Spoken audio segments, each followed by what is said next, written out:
Hazur Sahib today समाचारों में आपका स्वागत है। वाहिगुरु जी का खालसा, श्री वाहिगुरु जी की फतेह।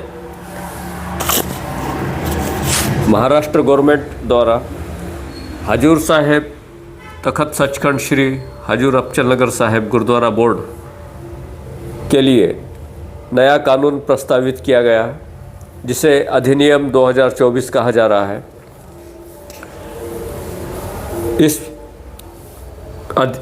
इस अधिनियम के खिलाफ हजूर साहिब में रोष व्यक्त किया जा रहा है। हजूर साहिब ही नहीं बल्कि देश के विविध हिस्सों में सिख संगत जिनकी हजूर साहिब पर आस्था है, वो जमकर विरोध कर रहे हैं और महाराष्ट्र सरकार से बार बार अनुरोध किया जा रहा है कि प्रस्तावित एक्ट 2024 वापस लिया जाए। आज 14 फरवरी 2024 के दिन दिल्ली के एक भारतीय जनता पार्टी के नेता श्री आरपी सिंह, उन्होंने एक वीडियो जारी कर और टीवी में बयान देकर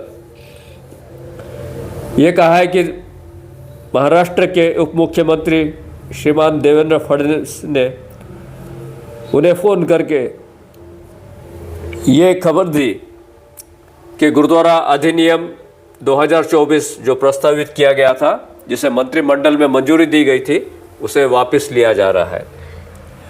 और पीटीसी न्यूज़ ने उस खबर को चलाया। मैं कहता हूं कि पीटीसी न्यूज़ ने बगैर शिनाख्त किए केवल आरपी सिंह के बयान पर यह खबर चला दी, जिसके कारण सारा सिख जगत संभ्रमित हो गया है। सब एक दूसरे से प्रश्न कर रहे हैं कि क्या सचमुच अधिनियम वापस लिया गया है। महाराष्ट्र सरकार ने अभी तक अधिनियम वापस नहीं लिया गया है, जहाँ तक मेरी जानकारी है। पिछले 5 फरवरी को महाराष्ट्र गवर्नमेंट ने मंत्रिमंडल में अधिनियम 2024 को मंजूरी दी, उसे पास करवा लिया, लेकिन उसे वापस नहीं लिया गया। इस अधिनियम को अगर वापस लेना होता तो मंत्रिमंडल की दूसरी बैठक में उसे रद्द करने का निर्णय लेते, या उप मुख्यमंत्री देवेंद्र फडणवीस, जो कि सोशल मीडिया पे बहुत एक्टिव रहते हैं, वो ये बयान दे देते थे कि हम देश के सिखों की भावनाओं को ध्यान में रखते हुए ये अधिनियम वापस ले रहे हैं। मगर उन्होंने ऐसा नहीं किया और आरपी सिंह ने ये बयान किस आधार पर दिया, ये मुझे समझ में नहीं आ रहा है। श्री आरपी सिंह को प्रूफ देना चाहिए कि देवेंद्र फडणवीस ने ऐसा उनसे कहा, क्योंकि हम आरपी सिंह की बात का विश्वास नहीं कर सकते। हजूर साहिब में एक आंदोलन चल रहा है। हजूर साहिब के अलावा भी महाराष्ट्र के विविध जिलों में सिख संगत आंदोलन कर रही है। तेलंगाना हो, राजस्थान हो और भी अन्य स्थानों से, पंजाब से, सभी जगह से आंदोलन किया जा रहा है और पुराना गुरुद्वारा एक्ट 1956 को एक्टिव रखने की मांग की जा रही है। उसी प्रकार से महाराष्ट्र गवर्नमेंट द्वारा 18 फरवरी 2015 के दिन एक तरफा निर्णय लेकर जो कलम 11 में संशोधन किया गया और गुरुद्वारा का प्रधान चुनने का अधिकार स्वयं के पास लिया गया है, उसे भी रद्द करने की हम मांग कर रहे हैं। 8 सालों से आंदोलन चल रहा है। महाराष्ट्र सरकार ने उस मांग को ठुकरा दिया। अभी तक सिखों की वो मांग पूरी नहीं की और गुरु घर पर सरकार प्रधान बनाकर भेज रही है, जबकि ये हमारा लोकतांत्रिक अधिकार है कि हम हमारा प्रधान संस्था के अंतर्गत चुने। अब जबकि आंदोलन चल रहा है, नांदेड़ के जिलाधीश कार्यालय के सामने साथ संगत धरना आंदोलन चक्री उपोषण पर बैठी है। ऐसे समय में आरपी सिंह का ये बयान मुझे लगता है कि सिखों के खिलाफ है। उनको पहले पुष्टि कर लेनी चाहिए कि समाचार सही है या नहीं है। यदि समाचार सही है तो शासन निर्णय की कॉपी तुरंत रिलीज कर दी जानी चाहिए, ताकि संभ्रम न फैले।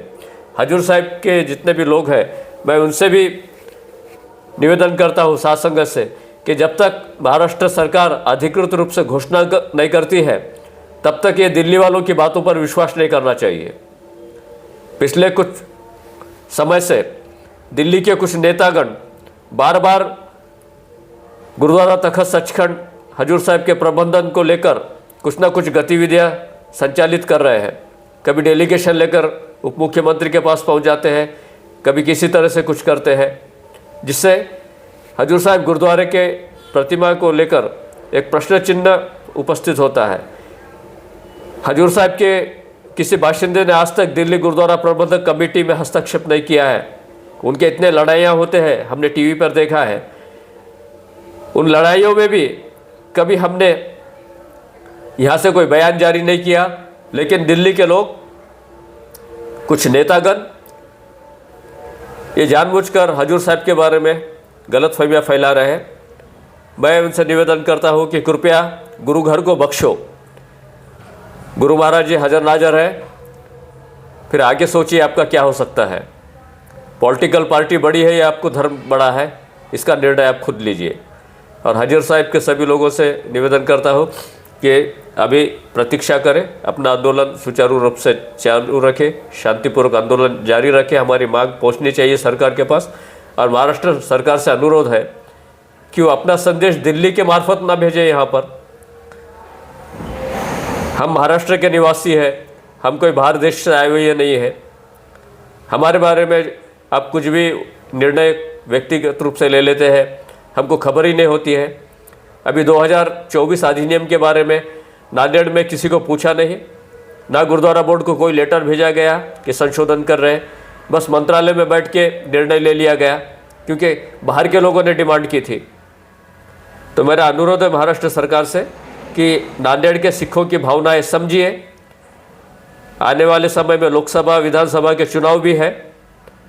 धीरे धीरे आप नेताओं को जमा कर रहे हैं, लेकिन नांदेड़ दक्षिण विधानसभा की सीट ये आपकी असुरक्षित है। मैं ये कहना चाहता हूँ। वाहिगुरु जी का खालसा, वाहिगुरु जी की फतेह।